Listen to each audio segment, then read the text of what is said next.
you continue to extend to the police service, handing over of 1,500 motorbikes. Ghana will continue to be a beacon of hope.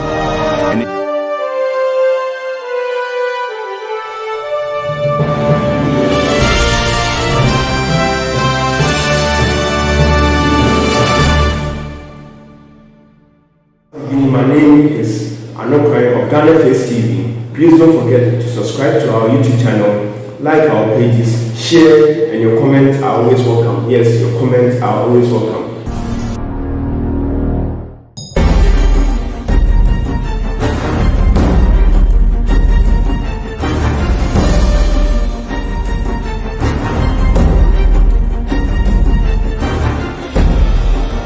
Mr. President, we are grateful to you, to your government, and the good people of Ghana for the continuous support that you continue to extend to the police service, handing over of 1,500 motorbikes to aid police activities across the country. And it is with this that we want to give the assurance to you and to the people of Ghana that we will continue to do all what it takes to maintain the peace and ensure the security and the safety of everyone, so that Ghana will continue to be a beacon of hope and a trailblazer when it comes to sustain peace and security in a sub-region which is in turmoil.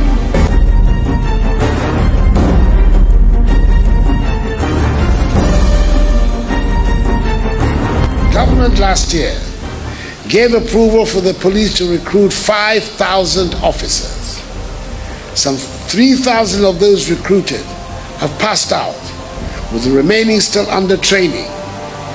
These officers are the first batch of men and women to benefit from the modified police training curriculum, which is focused on equipping the police officers with skills in driving, swimming, and motorbike riding, in addition to other tactical and soft skills.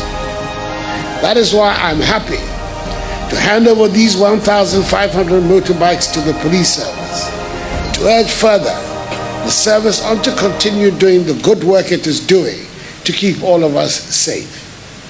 I'm confident that these bikes will be put to very good use as they will reach the communities who need them most.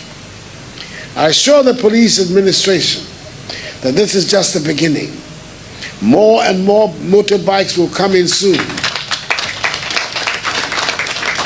to help ensure that every single community in the country benefits from the enhanced community policing model.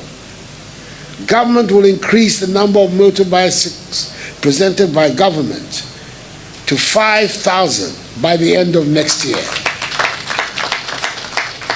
As you take over these motorbikes, know that Ghanaians will expect you to show presence, improve your response time, and be out there to patrol the streets and the inner cities.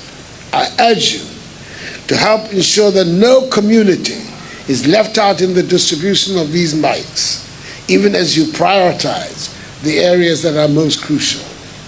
I entreat officers who will use these bikes to take good care of them, but more importantly, to pay particular attention to their safety and the safety of other road users while on the road.